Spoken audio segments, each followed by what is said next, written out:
Great. It's wonderful to have everyone here with us this afternoon for the first of a series of events, really a celebration of important things that matter a great deal to Florida, and important resources that are going to be available from Florida Atlantic University for our community.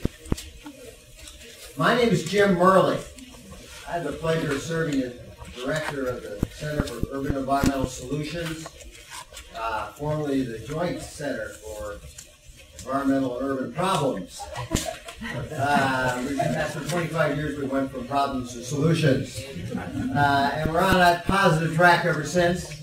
And this event, this panel, which we've been talking about, this very important book, which has just come out, literally just come out. It's the first of 3 events, and I hope you'll note from the announcement that the first 2 occur here in this building, our higher education building. We'll be here for the next couple hours, hearing from some of the authors and some respondents from our College of Architecture, Urban and Public Affairs. And then we also will have time for you to ask questions. And then we will go down one floor for the opening of the John DeGrove Research Library, which you'll hear more about. And then after that event, you'll be able to have, you'll walk, you can drive your own car, or there'll be a trolley provided by the Downtown Development Authority to take you to the Performing Arts Center, where we'll be very pleased to celebrate the 35th anniversary of our center and really celebrate the work by all of Florida Atlantic University in service of Southeast Florida and the state.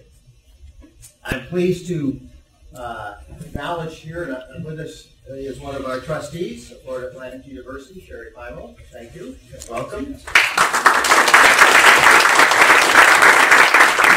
We didn't have trustees 35 years ago or 10 years ago, but I tell you they are instrumental to the forward-looking progress that we're making at FAU. And I know she's brought some of her associates from Stewart. We appreciate their traveling down. And all of you who made a valiant effort to engage the interstate highway system.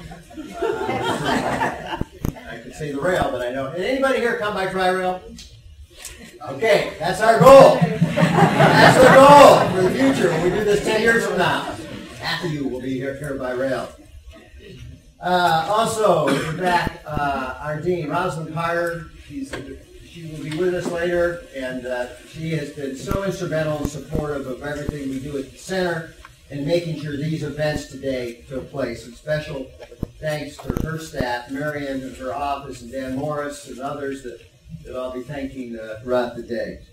I want to take a personal privilege, if you will, to acknowledge one of the panelists, Dr. Tom Pelham, who is the Secretary of Department of Community Affairs, a good personal friend. As a former secretary, it's a great honor for me that he took the time to come and join us for these events. And also, I'd like to pass on to you some words from another former secretary of the Department of Community Affairs and the person who started the Joint Center, who left the Joint Center and asked me to have the honor of following him. He then occupied the John D. DeGrove chair in Growth Management and Development, and he was unable to be with us today.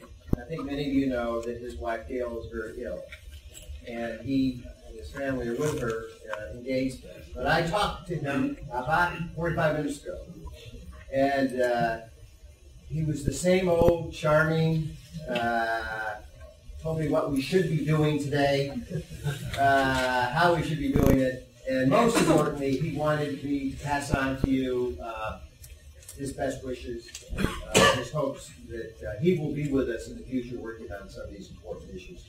And I have a feeling that he will be. So with that, I'd like to go on to the panel. This is the book. It is entitled Growth Management in Florida, Planning for Paradise. And I know it's been a work of progress, a dedicated work by the authors.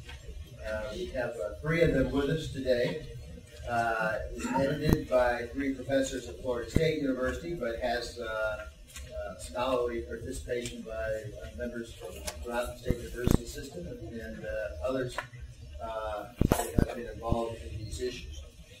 And we will have a book signing ceremony as part of the events, the next set of events in the research library.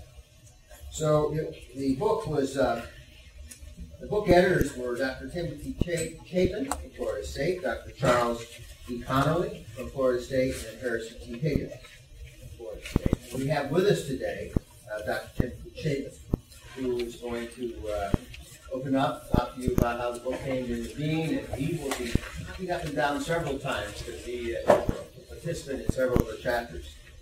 He's an assistant professor of urban and regional planning at Florida State. His research interests are in growth management and downtown development. He's recently participated as principal investigator in a 3-year project on coastal development patterns in Florida.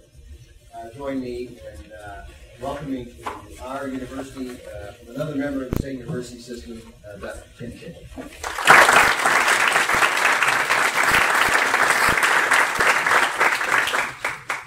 Good afternoon. It's a pleasure to be here.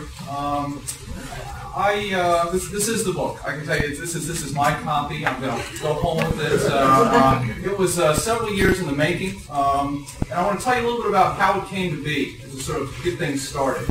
And a few of these, the reasons that the book came to be are things that are obvious, I think. The book actually started as a symposium that we held at Florida State University that was funded by the DeVoe Moore Center. What's sort of interesting about that is DeVoe Moore is a local developer in Tallahassee who frankly doesn't think much of growth management. So there's a bit of an irony there that he funded a symposium that turned into what I think is this wonderful book.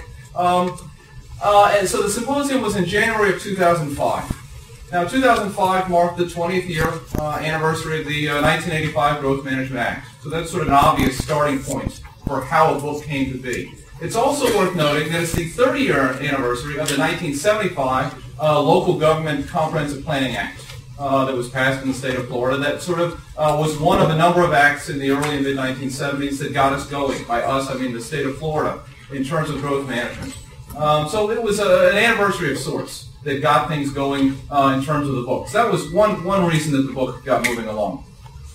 A second reason that the book got moving along is that there had been a lot of wonderful, but what I would call piecemeal attention to Florida's growth management approach. Secretary Pelham has written some absolutely fabulous articles. If you haven't seen them, they're in several of the law reviews on sort of how growth management came to be, what concurrency was supposed to do, and how it was and wasn't working, and some other pieces sort of evaluating it over time. Former Secretary DeGrove did some wonderful writing in his books on the Florida growth management experiment. And we looked at these things and said, this is great, fabulous, very political, very much gives you an understanding as to how growth management has happened in Florida. But what we were interested in doing was sort of a more comprehensive look that looked at the impacts of growth management. And in fact, when we put out a call for papers back in 2004 to the scholarly community, we said we're interested specifically in papers that can help us figure out whether or not growth management has worked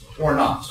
Right? Sort of a loaded question, but that was the basic idea. Is, does it look like 20 years or 30 years of growth management in Florida have actually yielded beneficial outcomes? I'll mention up front, I'm trained as a planner. I teach growth management courses. I believe in planning and the power of planning, but we all drive around in Florida. We all see the suburban sprawl. We all live with congestion. We all see the environmental damage. And it begs the question, is it really working? And that sort of drove the book as well.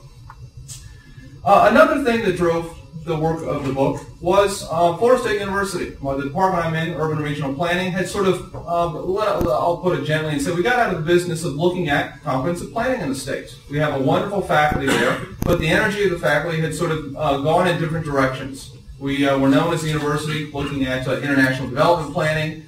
We had some wonderful environmental planning faculty.